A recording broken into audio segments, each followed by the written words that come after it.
Chapter 37. What? Where did you go just now? Mackenzie inquired casually after noticing her sister had disappeared for a while. Hee hee. I went to help you spy on a cheating husband, of course. What? Mackenzie frowned, and her gaze instantly became icy cold. When Beatrix saw her sister's reaction, she appeared scared on the outside, but she was ecstatic on the inside. The stronger her reaction, the more important that man is to her. If it were any other man, Mackenzie would not be bothered to spare them a glance even if he was hooking up with other women in public, let alone show any expression.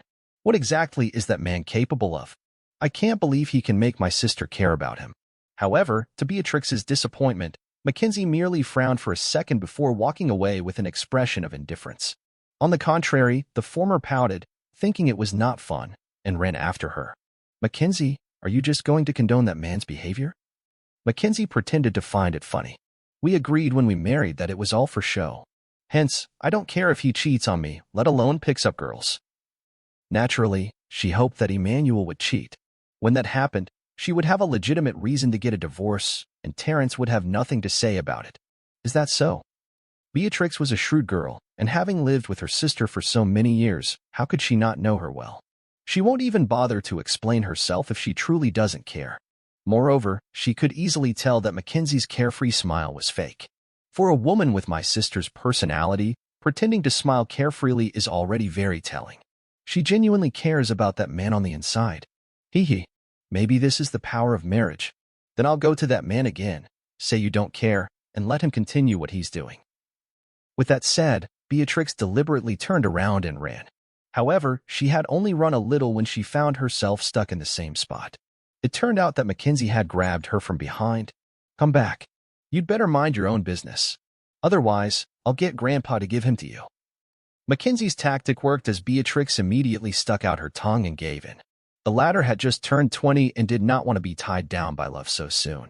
After the two sisters finished chatting, Mackenzie continued socializing with the business elites but became a little absent-minded. Even she found it very strange. Why do images of Emmanuel chatting and laughing with other women keep appearing in my mind? Before the banquet was over, she felt disinterested and left the venue. When she returned to Yeringham residence, she found that the house was pitch black. She glanced at her watch and saw that it would be 11 o'clock in 25 minutes. Emmanuel still isn't back yet? Damn it. Mackenzie was furious. She hated nightlife and disliked others disturbing her sleep at night even more. My sleep will be disrupted if Emmanuel returns too late. A woman's complexion will suffer if she doesn't get enough sleep. Indeed, she had already explained clearly to herself that the reason for her anger was not because he was picking up girls outside. When that man comes back, I must set some rules for him. She was not expecting him to step into the house not long after she entered it. Eh? You're back so late too. Seeing that Mackenzie appeared to have just returned, Emmanuel took advantage of the situation and asked, unaware that the two had attended the same banquet that night.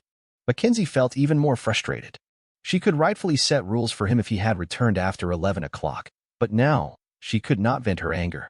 I will never return home after 11 as I must rest before that. Got it? Understood. Emmanuel nodded, but he felt that she seemed angry. Why do I feel like her words carried a hint of hostility?